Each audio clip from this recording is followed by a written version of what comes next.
கர்த்தர் ரட்சகருமான இயேசு கிறிஸ்துவின் நாமத்தினாலே உங்களை யாவரையும் வாழ்த்தி வரவேற்கிறேன். பிரியமானவர்களே, சாக்கியமாக இருக்கிறீங்களா? அந்த நாளிலையும் கூட நம்மை சந்தித்துக் கொள்ளும்படியாக கர்த்தர் கிருபை செய்திருக்கிறார். கிருபை செய்த தேவனுக்கு கூடான கோடி நன்றி செலுத்துகிறேன். பிரியமானவர்களே, இந்த நாளிலையும் கூட தேவ சமூகத்துக்குள்ளாக ஏசாயா எழுதின தீர்க்க தரிசனத்தின் புத்தகம் 50வது அதிகாரம் 9வது வசனம். இதோ கர்த்தராகிய ஆண்டவர் எனக்கு துணை செய்கிறார், என்னை ஆக்கினைக்குள்ளாக தீர்க்கிறவன் யார்? இதோ அவர்கள் எல்லாரும் ஒரு வஸ்திரத்தைப் போல பழசாவார்கள், பொட்டுப்பூச்சி அவர்களை அரிக்கும் என்று சொல்லுகிறார். இதோ கர்த்தர் எனக்கு துணை செய்கிறார். அல்லேலூயா. என்னை ஆக்கினைக்குள்ளாக தீர்க்கிறவன் யார்?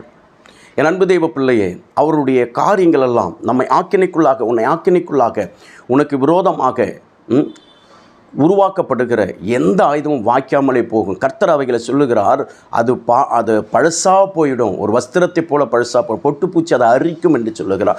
இன்றைக்கு கர்த்தர் உனக்கு துணையாக இருக்கிறார் என்பதை என் அன்பு தெய்வ பிள்ளையை நீ அறிந்து கொள்ள வேண்டும். தெய்வ சமூகத்துக்குள்ளாக தேவனை சார்ந்து இருக்கிற உனக்கு மட்டும்தான் தேவன் துணையாக இருப்பார். தேவனை சார்ந்து இருக்கிற எனக்கு மட்டும்தான் தேவன் துணையாக இருப்பார். என் அன்பு தெய்வ பிள்ளை, நமக்கு விரோதமாக எழும்புகிறவனுடைய காரியங்களை ஒரு வஸ்திரத்தை போல அது பழசாக போகும்படியாக, அதை பொட்டுப்பூச்சி அரித்து போடும்படியாக கர்த்தர் இறங்கி கிரியை செய்வார். இன்றைக்கு தேவ சமூகத்துக்குள்ளாக துணையின்றி வாழ்கிற நீ, துணையில்லாதபடிக்கு இன்றைக்கு வாழ்ந்து கொண்டிருக்கிற ஒரு அனாதையைப் போல, திக்கற்றவளைப் போல வாழ்ந்து கொண்டிருக்கிற உனக்கு ஆண்டவர் சொல்லுகிறார், என் கரம் குறுகி போகவில்லை, உன்னை நான் ரட்சிக்க, உன்னோடு கூட நான் இருந்து, உனக்கு துணையாக இருந்து உன்னை பாதுகாக்க நான் கூட இருக்கிறேன் என்று சொல்லி கர்த்தர் சொல்லுகிறார். பிரியமானவர்களை, தேவ சமூகத்துக்குள்ளாக கர்த்தர் துணை இருந்தால் மாத்திரம் போதும்.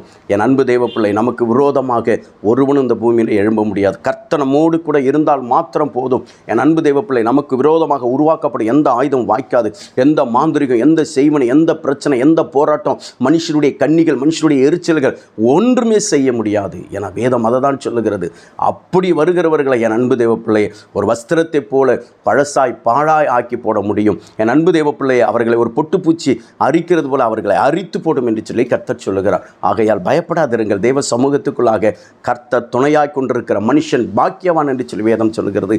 இன்றைக்கு அவர் நமக்கு துணையாக இருக்கிறாரா? துணை செய்கிற தேவனுக்கு முன்பாக, ஆண்டவரே என்னை இதுவரையில் நடத்தினீரே, இன்னும் கர்த்தர் ஆண்டவரே எனக்கு துணையாக இருந்து, என் வலது வருஷத்தில் ஆண்டவரே நீ கூட இருந்து என்னை பாதுகாத்து நடத்துவீராக என்று சொல்லி, ஆண்டவரே எல்லா சத்துருடைய கிரிகளுக்கு ஆண்டவரே எங்களை விலக்கி, சத்துருடைய ஆண்டவரே கிரிகளை கர்த்தர் முறியடித்து, தெய்வமே எங்கள் கூட இருந்து வழி நடத்துங்க என்று சொல்லி ஒப்பு கொடுத்து நாம் செபிப்போமா? மகா இரக்கமும் கிருபை நிறைந்த எல்லா ஆண்டவரை நன்றியோடு துதிக்கிறேன். எங்களுக்கு துணையாக இருக்கிறேன் என்று சொல்லி வாக்கு கொடுத்ததற்காக ஸ்தோத்திரம். எங்களுக்கு விரோதமாக எழும்புகிறவன் யார் ஆண்டவரே? ஒருவனும் கிடையாது. கர்த்தர் அவர்களை ஆண்டவரே ஒரு வஸ்திரத்தை போல ஆண்டவரே பழசாய் கர்த்தர் மாற்றி அவர்கள் ஆண்டவரே எல்லாவற்றிலும் ஆண்டவரே பொட்டுப்பூச்சி ஆண்டவரை அரிக்கிறது போல அரித்து போடும்படியாக செபிக்கிறேன். ஆண்டவரே உடைய வல்லமுள்ள கரத்துக்குள்ளே எங்களை ஒப்புக் கொடுக்கிறோம். கர்த்தர் பெரிய காரியத்தை கர்த்தர் செய்வீராக. எங்களுக்கு துணையாக இருப்பதற்காக நன்றி செலுத்துகிறோம். ஆசீர்வதியும் பலப்படுத்தும், பாதுகாத்துக்கொள்ள இந்த நாளிலும் கூட பிறந்தநாள் திருமணங்களை கொண்டாடுகிற ஒவ்வொரு அன்பு பிள்ளைகளுக்காக நான் செபிக்கிறேன். ஒவ்வொரு அன்பு பிள்ளைகளை பிதா குமார பரிசுத்த ஆவி நாமத்தினால் வாழ்த்தி ஆசீர்வதித்து நான் செபிக்கிறேன். உடைய ஆசீர்வாதத்தின் கரம் கூட இருக்கட்டும். பெரிய காரியத்தை செய், இயேசுவின் ரத்தம் செய். ஆண்டவரே இந்த நாளில் ஒவ்வொரு ஊழியர்களுக்காக, சபைகளுக்காக, சபை மக்களுக்காக செபிக்கிறேன். கர்த்தர் ஆண்டவரை ஊழியர்களுக்கும் சபைகளுக்கும் சபை மக்களுக்கும் கர்த்தர் துணையாக இருந்து பாதுகாத்து வழி நடத்துவீராக. நீர் அப்படி செய்வதற்காக ஸ்தோத்திரம். இயேசுவின் ரத்தம் செய். இயேசு கிறிஸ்துவின் நாமத்தில் ஒப்பு கொடுத்து அர்ப்பணித்து ஜெபிக்கிறேன் எங்கள் ஜீவனுள்ள நல்ல பிதாவே, ஆமேன். அல்லேலூயா. கர்த்தர் நம்மை ஆசீர்வதிப்பாராக. ஆமேன். கர்த்தருடைய நாமத்துக்கு ஸ்தோத்திரம்.